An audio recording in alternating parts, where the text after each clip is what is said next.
Intellectual property rights के 5 video में से आज की हमारी सेकंड है। लास्ट वीडियो में हमने डिस्कस किया था कि इंटेलेक्चुअल प्रॉपर्टी राइट्स क्या है, उसकी नीड क्या है, आज के दौर में क्यों हमें अपने बिजनेस को सेफ गार्ड करने के लिए इंटेलेक्चुअल प्रॉपर्टी राइट्स की जरूरत है। वो वीडियो अगर आपने नहीं देखा है तो लिंक आपको ऊपर आई बटन पे मिल जाएगा, आप उसे वहां से जाके चेकआउट कर सकते हैं। आज की इस वीडियो में हम इंटेलेक्चुअल प्रॉपर्टी राइट्स के फर्स्ट टाइप के बारे में डिस्कस करने वाले हैं। सो हे दोस्तों, मैं हूं Naved Momin, a lawyer, writer, YouTuber, fascinating speaker, legal and business consultant having more than 12 years of experience in the law field. So उम्मीद करता हूं आप सब फिट होंगे क्योंकि हेल्थ ही सबसे बड़ी वेल्थ है। सो चलते हैं आज के हमारे टॉपिक की तरफ, लेकिन उससे पहले चैनल को सब्सक्राइब जरूर कीजिए और साथ ही बेल नोटिफिकेशन आइकन को भी टैप कीजिए ताकि मेरी हर वीडियो का नोटिफिकेशन आप तक सबसे पहले पहुंचे। So let's begin. So intellectual property right की सबसे पॉपुलर टाइप है ट्रेडमार्क। ट्रेडमार्क से रिलेटेड अफेयर्स को मैनेज करने के लिए एक एक्ट इनेक्ट किया गया है जिसे हम कहते हैं ट्रेडमार्क एक्ट ऑफ 1999। ट्रेडमार्क का मतलब है ट्रेड करने का मार्क, स्टैंप, ट्रेड करने का स्टैंप।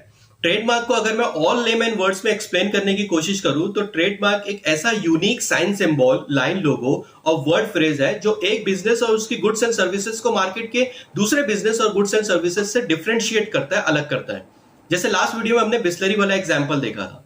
सो एक बार ट्रेडमार्क रजिस्ट्रेशन होने के बाद कोई दूसरी ऑर्गेनाइजेशन अपने कमर्शियल बेनिफिट के लिए आपके साइन सिंबल, लाइन, लोगो या वर्ड फ्रेज को यूज नहीं कर सकती है। For example this and this. अब मुझे आपको ये बताने की जरूरत नहीं है कि ये कौन सा ब्रांड है और किस प्रोडक्ट के लिए पॉपुलर है। सो ट्रेडमार्क रजिस्ट्रेशन से कस्टमर के माइंड में ब्रांड का एक इमेज क्रिएट हो जाता है जिससे अल्टीमेटली उस ब्रांड को अपना सेल बूस्ट करने में हेल्प मिलती है। एडवांटेजेस ऑफ ट्रेडमार्क रजिस्ट्रेशन, इस टॉपिक के ऊपर मैंने एक फुल फ्लैश वीडियो बनाया है जिसके अंदर मैंने top 10 benefits of trademark registration discuss किया है। लिंक आपको ऊपर आई बटन पर मिल जाएगा। आज की इस वीडियो में आपको 3 ऐसे यूनिक एडवांटेजेस बताने वाला हूं जो नॉर्मली आपको देखने को नहीं मिलते हैं। Number 1, asset creation. एक बार आपने ट्रेडमार्क रजिस्ट्रेशन करा लिया तो उसकी वैलिडिटी 10 इयर्स तक होती है। सो ट्रेडमार्क रजिस्ट्रेशन लॉन्ग रन में आपके लिए एक एसेट की तरह काम करता है। फॉर एग्जांपल, आपने अपने बिजनेस का ट्रेडमार्क रजिस्ट्रेशन करा लिया और उसके बाद उस नेम से आपने 2-3 साल ही अपना बिजनेस रन किया, उसके बाद आपने अपना बिजनेस बंद कर दिया। अब फ्यूचर में अगर कोई वो नाम आपका यूज करना चाहता है तो आप उसे एज एन एसेट यूज कर सकते हैं। आप या तो उस ट्रेडमार्क को सेल आउट कर सकते हैं या लीज आउट कर सकते हैं या फिर उसे लाइसेंस आउट कर सकते हैं। इस तरह से आप अपने ट्रेडमार्क से भी कमा सकते हैं। Second, attract human resources.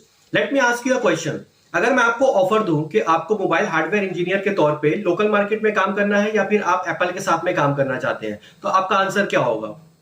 Obviously आप एप्पल के साथ में काम करना चाहते हैं। तो इसी तरह से पॉपुलर ब्रांड जो है हमारे यंग टैलेंट को अट्रैक्ट करता है। सो आज हमारा यंगिस्तान जो है वो बिग ब्रांड और लार्ज कॉर्पोरेशन के साथ में काम करना चाहता है और इस तरह से इन लार्ज कॉर्पोरेशंस के रिक्रूटमेंट कॉस्ट जो है वो बहुत कम है क्योंकि उन्हें किसी भी तरह की कोई एडवर्टीजमेंट का सहारा नहीं लेना पड़ता है। थर्ड है ग्लोबल रिकॉग्निशन। अगर आप अपने बिजनेस को इंटरनेशनल प्लेटफॉर्म तक एक्सपांड करना चाहते हैं तो आप जिस भी कंट्री में जाएंगे उस कंट्री में आपको अपने बिजनेस का ट्रेडमार्क रजिस्ट्रेशन कराना होगा। लेकिन आप वो उसी वक्त कर सकते हैं जब आपने इंडिया में अपने बिजनेस का ट्रेडमार्क रजिस्ट्रेशन करा चुका है। सो आप जब इंडिया में अपने बिजनेस का ट्रेडमार्क रजिस्ट्रेशन कराएंगे तो वो आपके लिए बहुत ही स्ट्रॉन्ग फाउंडेशन के तौर पे काम करेगा। ट्रेडमार्क रजिस्ट्रेशन के लिए कौन अप्लाई कर सकता है? सो कोई भी इंडिविजुअल, कंपनी या लीगल एंटिटी जो ये क्लेम करती है कि पर्टिकुलर साइन सिंबल, लाइन, लोगो या वर्ड फ्रेज का ओनर या क्रिएटर वो खुद है। सो क्या क्या ट्रेडमार्क किया जा सकता है?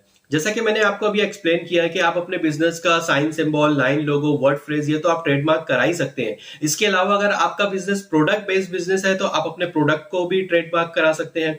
इसके अलावा आप अपने बिजनेस के टैग लाइन, जिंगल और पैकेजिंग डिजाइन को भी ट्रेडमार्क करा सकते हैं। ये तीनों का अगर हम एक एग्जांपल देखें तो जैसे कि टैग लाइन की अगर हम बात करें तो घड़ी डिटर्जेंट पाउडर का जो टैग लाइन है वो है,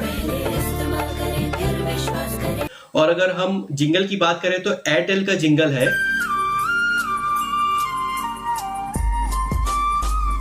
और पैकेजिंग डिजाइन की अगर हम बात करें तो टॉबलेरोन चॉकलेट तो आप सभी ने देखा होगा। टॉबलेरोन चॉकलेट की जो पैकेजिंग है, उसकी जो डिजाइन है वो बहुत यूनिक है, पिरामिड की शक्ल की उसकी डिजाइन होती है। अगर उसके पैकिंग के ऊपर टॉबलेरोन नहीं भी लिखा होगा तब भी आप समझ जाते हैं कि वो टॉबलेरोन चॉकलेट ही है। अभी एक नया ट्रेंड निकला है कि लोग अपने नाम को भी ट्रेडमार्क कराते हैं। बहुत सारे सेलिब्रिटीज हैं या ऐसे लोग हैं जिनका उनके नाम से ही उनका बिजनेस चलता है तो वो अपने नाम को प्रोटेक्ट करने के लिए अपना ट्रेडमार्क रजिस्ट्रेशन कराते हैं। या कुछ लोग ऐसे भी हैं जो उतने अपने नाम का फ्यूचर में मिसयूज ना हो इस वजह से भी ट्रेडमार्क रजिस्ट्रेशन कराते हैं। Trademark registration procedure.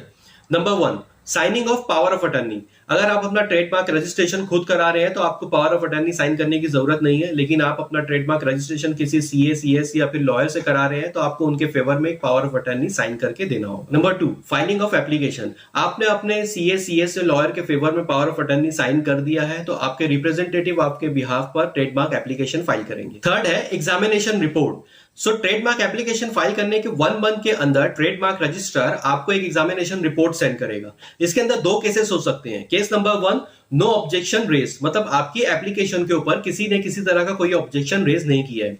Case number 2, objection raise, मतलब आपकी एप्लीकेशन के ऊपर किसी ने कोई ऑब्जेक्शन रेज किया है। तो इन दोनों ही केसेस को हम 1 बाय 1 डिस्कस करते हैं। According to trademark act of 1999, trademark registrar को एक ट्रेडमार्क जनरल मेंटेन करना होता है और जिस नाम के लिए आपने ट्रेडमार्क एप्लीकेशन फाइल किया है उस नाम को ट्रेडमार्क रजिस्ट्रार ट्रेडमार्क जनरल में 4 मंथ्स के लिए पब्लिश करते हैं। 4 मंथ ही क्यों?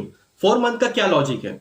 फॉर एग्जाम्पल, आपने अपने ट्रेडमार्क रजिस्ट्रेशन के लिए कोई एप्लीकेशन फाइल किया और रजिस्ट्रार उस एप्लीकेशन को इमीडिएट एक्सेप्ट कर लेते हैं, तो हो सकता है पब्लिक डोमेन में ऐसा कोई बंदा हो जिसने ऑलरेडी इस नाम से अपने बिजनेस का ट्रेडमार्क रजिस्ट्रेशन करा रखा हो, या अगर उसने अपना रजिस्ट्रेशन नहीं भी कराया तो हो सकता है वो सालों से इस नाम को यूज करते आ रहा हो लेकिन किसी वजह से उसने अपना ट्रेडमार्क रजिस्ट्रेशन नहीं कराया। तो ऐसी कंडीशन में उस बंदे को एक अपॉर्चुनिटी मिलती है कि वो आपके रजिस्ट्रेशन के अगेंस्ट में कोई ऑब्जेक्शन रेज कर सके। इसी तरह वाइस वर्सा, किसी बंदे ने ट्रेडमार्क रजिस्ट्रेशन के लिए एप्लीकेशन फाइल किया और रजिस्ट्रार ने उस एप्लीकेशन को इमीडिएट एक्सेप्ट कर लिया और हो सकता है कि आप उस नाम से ऑलरेडी अपना रजिस्ट्रेशन करा चुके हो और अगर आपने उस रजिस्ट्रेशन नहीं भी कराया तो उस नाम को आप बहुत सालों से यूज करते आ रहे हो लेकिन किसी वजह से आप उसको ट्रेडमार्क नहीं करा सके। तो ऐसी कंडीशन में आपको एक अपॉर्चुनिटी मिलती है कि उस बंदे के रजिस्ट्रेशन के अगेंस्ट में आप अपना ऑब्जेक्शन रेज कर सकते हैं। अगर 4 मंथ तक कोई ऑब्जेक्शन नहीं आता तो एप्लीकेंट के नाम पे ट्रेडमार्क रजिस्ट्रेशन सर्टिफिकेट इश्यू कर दिया जाता है। Case number 2, objection raise.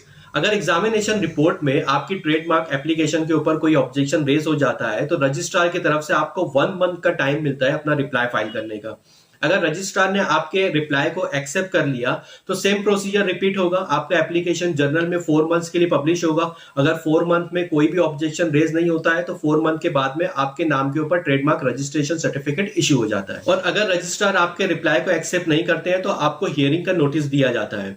आपको ट्रेडमार्क ऑफिस में बुलाया जाएगा। आप खुद भी जा सकते हैं वहां पर या फिर आप अपने रिप्रेजेंटेटिव को भी भेज सकते हैं। वहां पे आपको आर्ग्यूमेंट करना होगा कि क्यों आपके ट्रेडमार्क को रजिस्टर किया जाना चाहिए। अगर आपके आर्ग्यूमेंट के बाद रजिस्ट्रार सेटिस्फाई होते हैं तो फिर सेम प्रोसीजर रिपीट होगा। 4 मंथ के लिए जर्नल में पब्लिश किया जाएगा। 4 मंथ्स के अंदर अगर कोई ऑब्जेक्शन रेज नहीं होता है तो आपके नाम के ऊपर ट्रेडमार्क रजिस्ट्रेशन सर्टिफिकेट इशू हो जाएगा। और अगर रजिस्ट्रार आपके आर्ग्यूमेंट से सेटिस्फाई नहीं होते हैं तो फिर वो आपकी एप्लीकेशन को रिजेक्ट कर देंगे और आपको फिर फ्रेश एप्लीकेशन फाइल करना होगा। ट्रेडमार्क रजिस्ट्रेशन के लिए रिक्वायर्ड डॉक्यूमेंट क्या है? सो इंडिविजुअल के केस में आइडेंटिटी प्रूफ है, पावर ऑफ अटर्नी है, यूजर एफिडेविट है अगर आप इस ट्रेडमार्क को पहले से यूज करते हुए आ रहे हैं तो, और उस एफिडेविट में आपको डेट भी मेंशन करना पड़ेगा कि आप सो एंड सो डेट से इस ट्रेडमार्क को यूज करते हुए आ रहे हैं। आपको प्रूफ ऑफ यूसेज भी देना पड़ेगा। अगर आप पहले से उस ट्रेडमार्क को यूज करते हुए आ रहे हैं तो आपको उसका प्रूफ देना पड़ेगा। फॉर एग्जाम्पल, अगर आप 2 साल से इस ट्रेडमार्क को यूज कर रहे हैं तो आपको 2 साल का प्रूफ देना पड़ेगा। आप कोई भी विजिटिंग कार्ड या लेटर हेड या कोई भी इनवॉइसेस वगैरह साथ में अटैच कर सकते हैं। सो कंपनी के केस में सारे डॉक्यूमेंट सेम रहेंगे। कंपनी का आइडेंटिटी प्रूफ होगा, पावर ऑफ अटर्नी होगा, यूजर एफिडेविट होगा, प्रूफ ऑफ यूसेज होगा। एक एडिशनल डॉक्यूमेंट ऐड करना होता है। अगर कंपनी का कोई ऑथोराइज रिप्रेजेंटेटिव है या डायरेक्टर है तो उसका आइडेंटिटी प्रूफ ऐड करना होगा। उम्मीद करता हूं आज की ये वीडियो आपको इन्फॉर्मेटिव लगी हो। आज के टॉपिक से रिलेटेड आपका कॉन्सेप्ट क्लियर हो गया होगा। अगर आपका कॉन्सेप्ट क्लियर नहीं हुआ है तो इस वीडियो को 2-3 बार गौर से देखिए, आपका कॉन्सेप्ट क्लियर हो जाएगा। वीडियो अगर पसंद आई तो इसे लाइक कीजिए और शेयर कीजिए अपने फैमिली एंड फ्रेंड्स के साथ जिन्हें आपके हिसाब से इस वीडियो की, इस इंफॉर्मेशन की जरूरत है। और कमेंट करके मुझे अपनी कीमती राय का इजहार जरूर कीजिए ताकि मुझे पता चले कि मैं जो इतना एफर्ट डाल रहा हूं वो फ्रूटफुल है या फिर फ्यूटाइल है। That's it for today. Thank you for watching.